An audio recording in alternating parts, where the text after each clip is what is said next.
All right, this is your day 100 sit rep on the Gaza War. The goal of these sit reps is to present military analysis that does not disdain Arab military abilities and understands guerrilla warfare.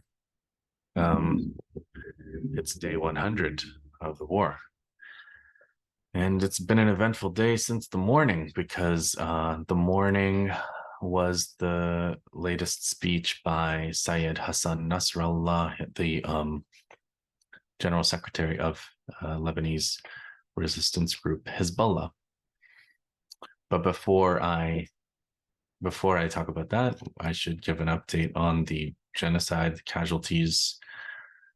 Were around 20, they're saying 24,000, but with 8,000 trapped in the rubble. So well over 30,000 dead, 12,000 plus children, 113 journalists, more than in World War II, apparently, 295 health workers. So many dishonorable records continuing to be broken. So Nasrallah's speech, as usual, everybody around the world who's paying attention to this conflict tuned in to listen to Nasrallah's speech, and I'm sure everybody got different notes from it. As he also always starts with commemorating the people who lost their lives in the conflict, the martyrs, in their words, which are very important to Hezbollah, to I guess all of the resistance groups. But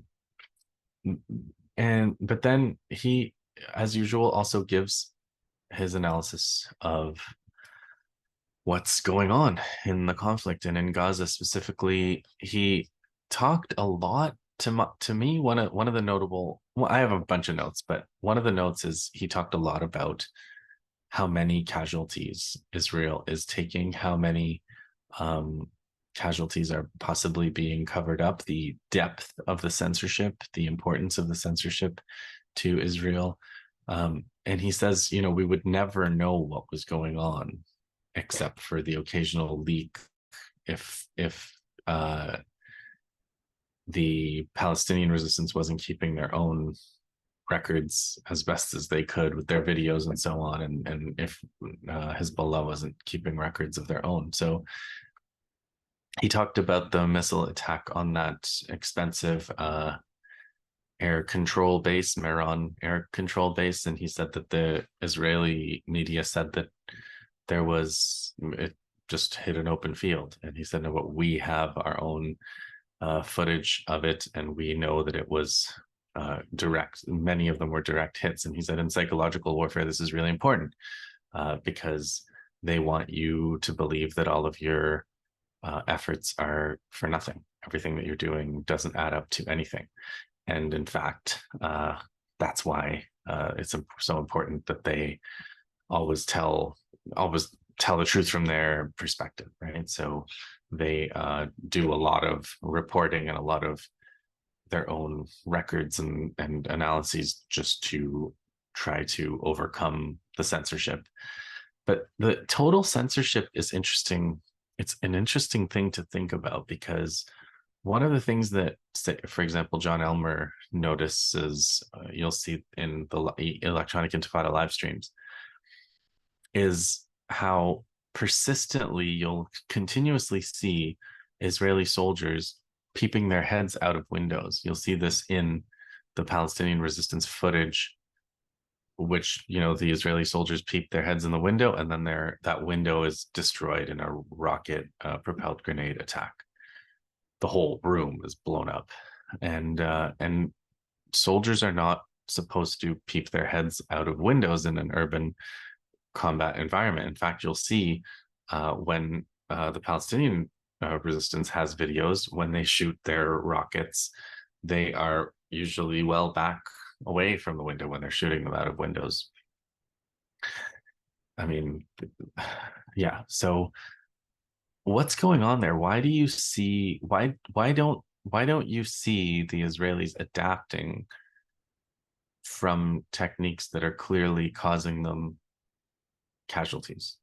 And I think part of the explanation could be that this censorship, they may not know, even the army, even the rank and file soldiers may not be being told what's happening to other units and how they're taking casualties from these rocket propelled grenades. They may be being told that everything is going fine, and they may not be receiving constant bad news about deaths of their compatriots in urban combat in Gaza.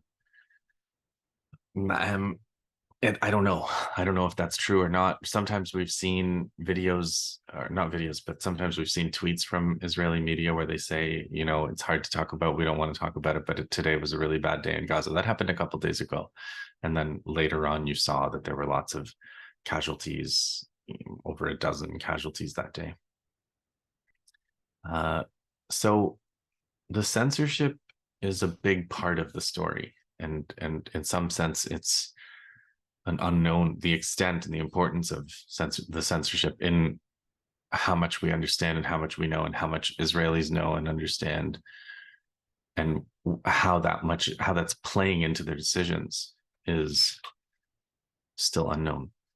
Speaking of Israeli society, there's an interesting thing. I don't know if you guys saw, but it was some stuff. If you look on like the Good Shepherd Collective, Dan Cohen, I think, and his Twitter, he's put together some videos of there's a couple of exemplary, in the sense that they're an example, not in the sense that they're wonderful, but exemplary hostage parents. They're parents of soldiers who are hostages of Hamas in Gaza, of the Palestinian resistance in Gaza.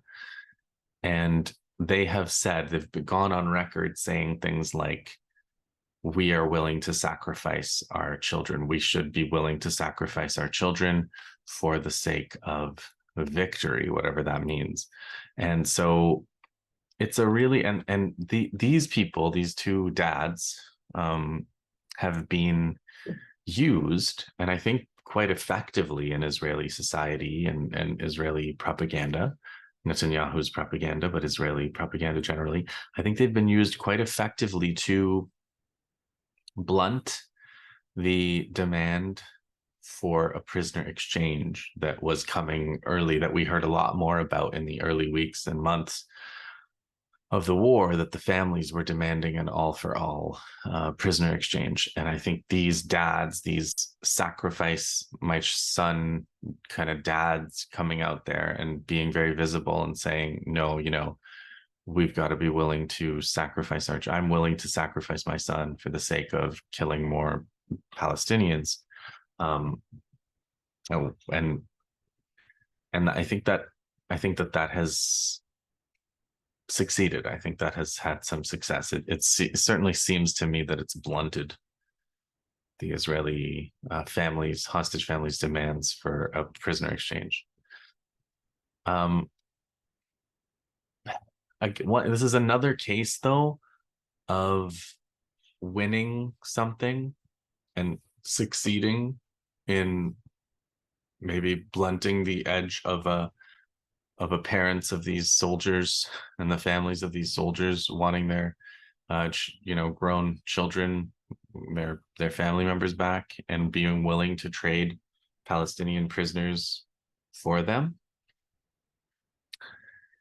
And I think that by winning that and by succeeding, they have once again undermined the social foundations that hold a society together. Again, hypothesis, who knows? This kind of thing can only play out over time. But if you're a society that decides that it's more important to hold other people prisoner than to get back your own people, if you're a society that decides collectively that it's more important to kill another people than it is to save your own lives, you've crossed over from a racialist idea or a ethnic nationalist idea that your lives is ethnocentrism, that says your lives are worth more. You can make the case that all racists believe their race or their nation or their ethnicity's lives are worth more than the others, maybe 10 times more, 20 times more, 100 times more, whatever. Racists always make these kinds of statements. But this is a step further than that, in the sense that you're saying, I would rather sacrifice our own lives to take the lives of others, and for no other value, no higher value, no higher purpose. And I just don't know. Do people want to work? Can people work together? This guy says, I'm willing to sacrifice my son to kill more Palestinians. Do people trust this? Do you trust this person now to do a normal job on something? Can you trust such a person? I just don't know. It doesn't seem to me that this is a basis on which you can build things. Okay, back to Nasrallah's speech.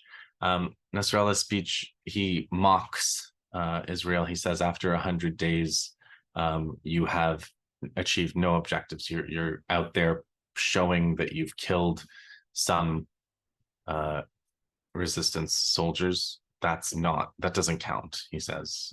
That's shameful to think that that's something to show. But when you set out making the claim that you were going to get all the hostages back through military means, and you've got none back, and you said you were going to destroy Hamas, and you're nowhere near destroying Hamas. And that's an interesting point, because Netanyahu and them have said they're going to go for a whole year, right? Netanyahu yesterday, I think, after the international court, after the Israelis were heard, Netanyahu tweeted a bunch of stuff, and he tweeted that nothing's going to stop us. We're going to go all year and nothing's going to stop us. We're going to fight Iran. We're going to get the hostages back. We're going to destroy Hamas. Nothing's going to stop us. Not The Hague, not the axis of evil, nothing. So he explicitly said he's not going to follow the court order. It also, to me, was the first sign that they may not think they're going to win.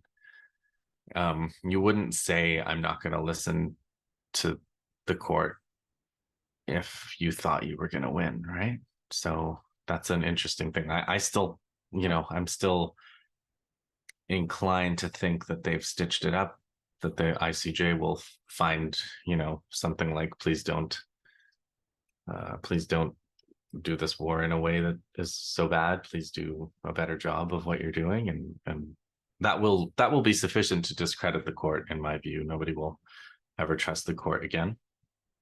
But maybe they'll find for provisional measures. But considering what he said, considering that they've succeeded in they've liberated no hostages, and they've done nothing essentially to Hamas, to the Palestinian military resistance infrastructure, such as it is. They've gone 100 days, right? That's 1/4 of a year, and they're promising to go all year. So 4 times the amount of time. So if they've liberated 0 hostages in 100 days, if they do it for another 400 days, 4 times 0 is 0.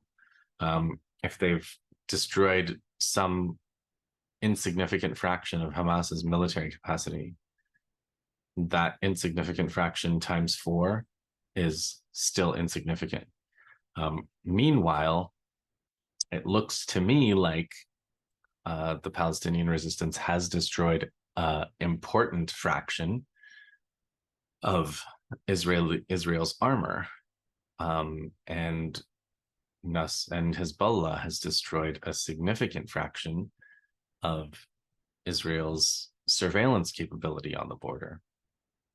So 4 times that, it seems to me that the Ansarallah in Yemen, who I'll get to a little bit later in this video, have caused an important amount of economic disruption. So can that stretch out over a year. So for all of these reasons, and then Nasrallah also he also mentioned, he said, we don't know the exact extent of the number of people that have been killed, the number of Israeli soldiers that have been killed or disabled, but he said we've seen a figure of 4,000 disabled. And he talked a lot about equations where he said, in historical military analysis terms, when you have 4,000 disabled, that means a greater number than that is injured, and some important fraction of that is also killed. And he said it could go up. He said he's seen some estimates that it could go up to 30,000 disabled. 30,000 disabled is a massive impact on a society. Again, when you're getting disabled permanently for nothing. For nothing. I mean, I know they're saying they're trying to protect Israel, but what would protect Israel is peace with the Palestinians and freedom for everyone in the region. So this frantic search for alternatives to that is not a sufficient reason to be permanently disabled or killed. It's not good enough. It's not, the youth of your country deserve better than that. And he talked about, again, getting back to Nasrallah's speech, he said that he reiterated the threat that he made in a previous speech where he said, we are not trying to go to war here. We are here in support of an end to the aggression on Gaza, but we are not afraid of war. We are not afraid of it. And if there is a war, it will be a war without limits. He said that over and over again. And, he said that again, since he said it last time. It'll be a war without limits. It'll be a war without constraints. It'll be a war without a ceiling. And we will not, we are not afraid of that. And he said, as for them, he said, they're threatening us with a ground invasion. And he said, who are they going to invade us with? Who are they going to invade us with? He said, are they going to invade us with those units, those military units that they've withdrawn from Gaza after achieving nothing in Gaza, after taking so many casualties? So he was kind of mocking them. He also cited, I haven't been able to find the source of this, but he cited Israeli media saying that the Palestinian resistance is back in military control of the north. So after they made this partial withdrawal of the north, they're saying that the Palestinian resistance just moved right back in. So they're operating again in the north. And where Israel, you may have seen, but Hamas's armed wing published a 4-minute video of a lot of direct hits against Israeli armor. A lot of these are from Khan Yunis, from Burej camp. So just like a couple of sit reps ago, when I showed you a map of how in December there were attacks, a lot of attacks in North Gaza, which is where the Israelis were. Now you'll see a lot more attacks in central Gaza, which is where the Israelis are now. And if you want to know why they withdrew from North Gaza and moved into central Gaza, and then they presumably will go to South Gaza, then that's where they're going to start getting hit. And the reason they moved is because they were getting hit, and now they're getting hit wherever they are. And that's what happens. That's what's been happening over the past 100 days. Where the Israelis go is where they get hit by the Palestinian resistance. Where they have tanks and armored personnel carriers and infantry dismounted and hanging out in buildings is where they get attacked. He talked about, he said something along the lines of, the way things are going, if things keep going the way they're going, Israel will find itself with no choice but to capitulate to the prisoner swap and an end to the siege, because that's the track he sees that as being the track that things are on. He also said that he said, at first they threatened Lebanon with this big fleet, and that threat had absolutely no effect. And now he said they're coming and they're saying, look, we can resolve our issues, we can negotiate, and we can talk about the border, and we can talk about finances and whatever else. and Nasrallah said it's the same with us as it is with Yemen. We are happy to talk about our issues. We're happy to talk about all of our differences and disputes that we have and negotiate. But if you want us to stop the operations on this border, if you want Yemen to stop their operations in the Red Sea, there's one way to do that, and that's to end the aggression in Gaza. Now, after that, we're happy to talk about our own issues all day. And that also reiterates the message and the connection between the war in Gaza, the war on Gaza, and everything else that all these other groups are doing.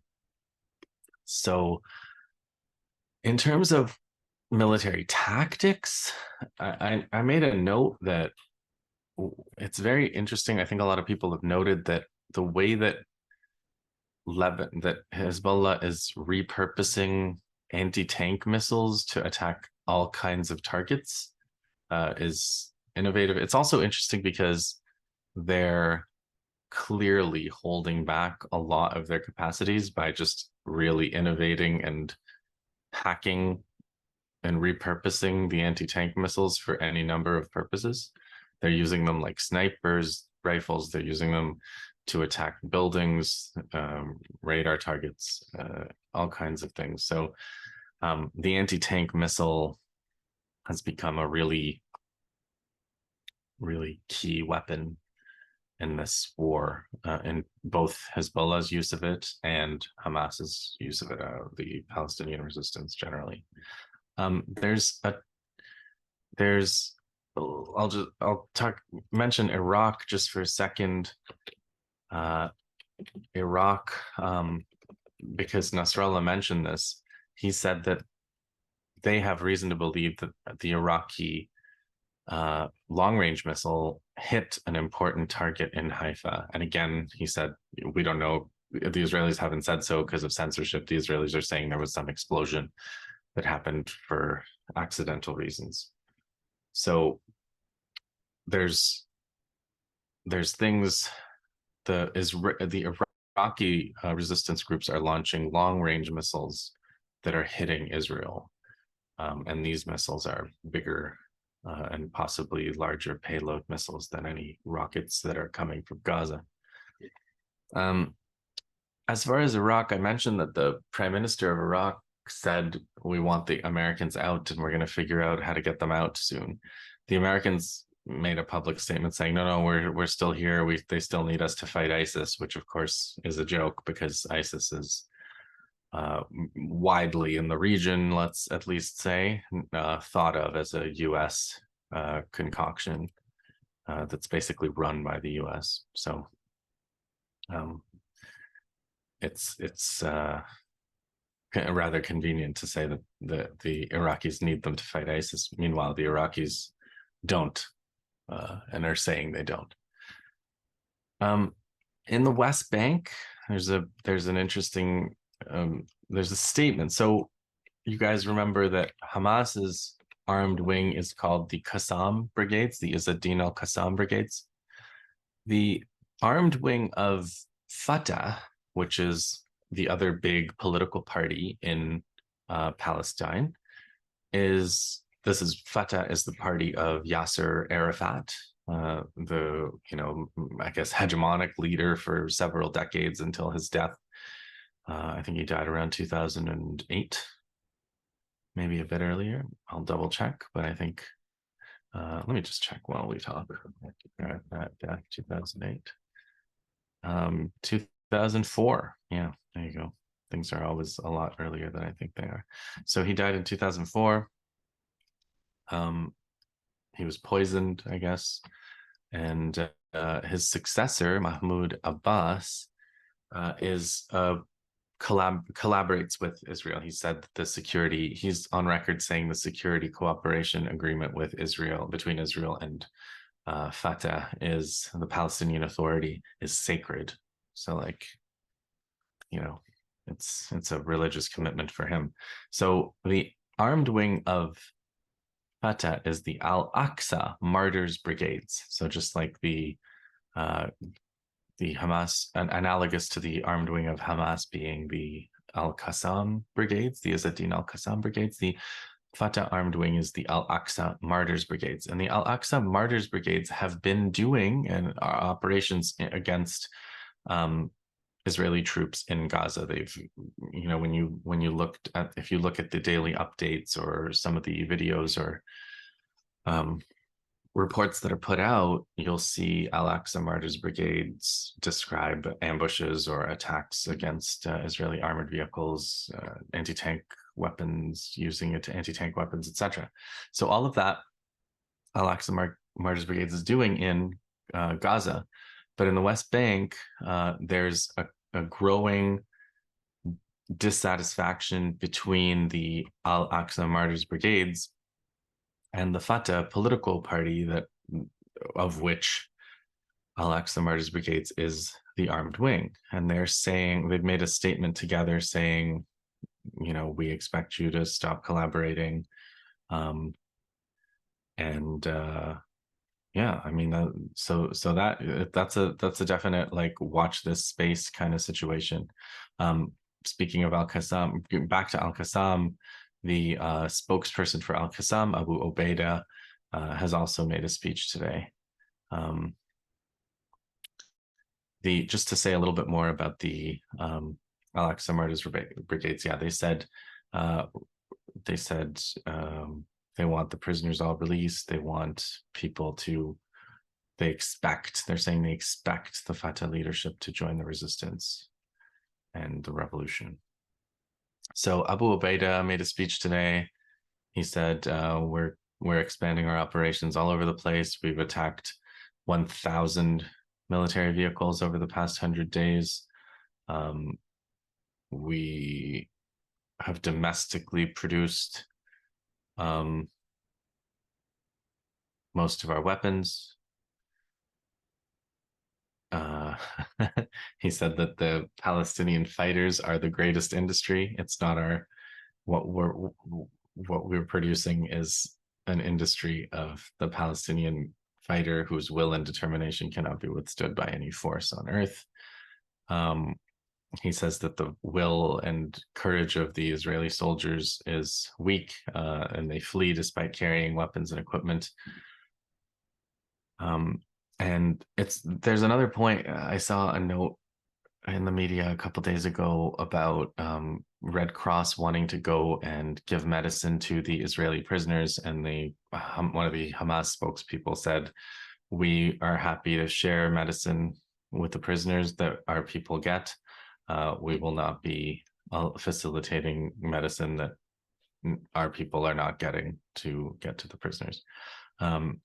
Abu Obeida also mentioned the prisoners. He said, the fate of many prisoners has become unknown during the past weeks. Many prisoners were likely killed, and the enemy bears responsibility for their fate. So that's another unfortunate, group of people that are being sacrificed, in some cases quite explicitly by their own parents, for the sake of continuing the war, which is pretty horrendous and devastating. It's a really devastating campaign. If you imagine from the point of view of a young soldier or a parent, to go out and say, I'm willing to sacrifice my child so this war could continue.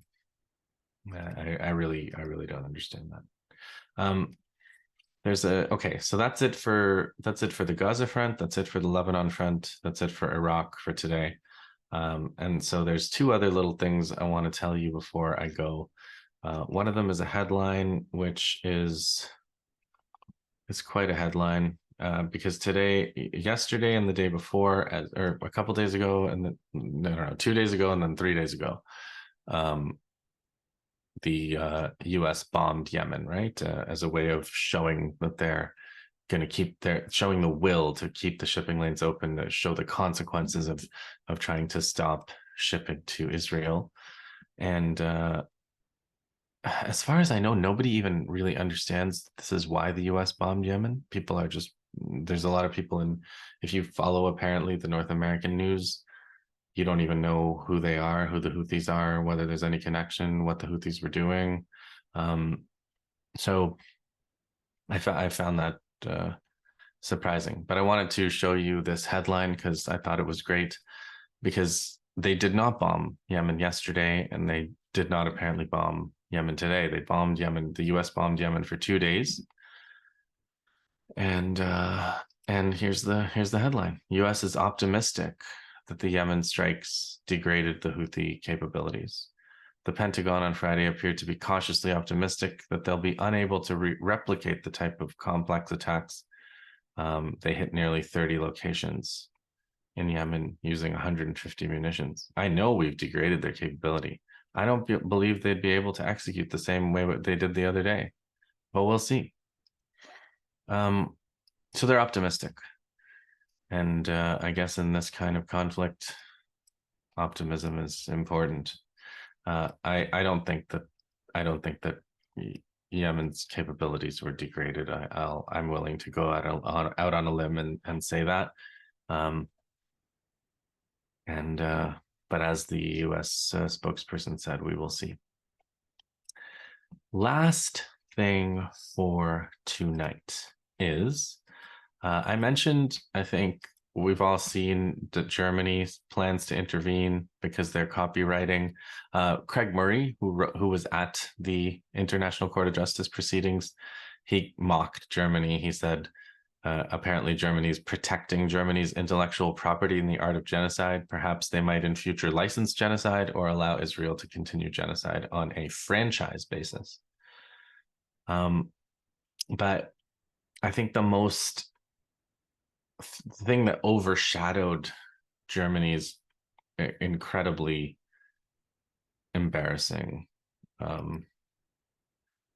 intervention into this whole thing was Namibia and the Namibian presidency, which, I mean, this just blows Germany's statement out of the water, because Namibia is a victim of Germany's, prior to the Holocaust, Germany committed the first genocide of the 20th century, in which tens of thousands of innocent Namibians died in the most inhumane and brutal conditions, tattooed their forearms, starved them, concentration camps, most of the methods that you saw in the Holocaust were already done against the Nama and the Herero in Namibia. What's today Namibia? Worryingly, he says, ignoring the violent deaths of 20,000 Palestinians, the German government has chosen to defend in the ICJ the genocidal and gruesome acts of the Israeli government. Germany cannot morally express commitment to the United Nations against genocide while supporting the equivalent of a Holocaust and genocide in Gaza. So, I mean, just wow. Like, that's, lots of people said Germany should just shut up. I think Namibia had the power and the moral authority to say that in a way that's quite stunning. So I'll leave you with that, and that's 100 days of this. No end in sight, and I promise to come back with more analysis and more deep historical analogies. But keeping up with the news is we have to keep up. That's the point of these sit reps in the first place, and we will do deeper dives on slower news days. All right, like, subscribe, you know the deal.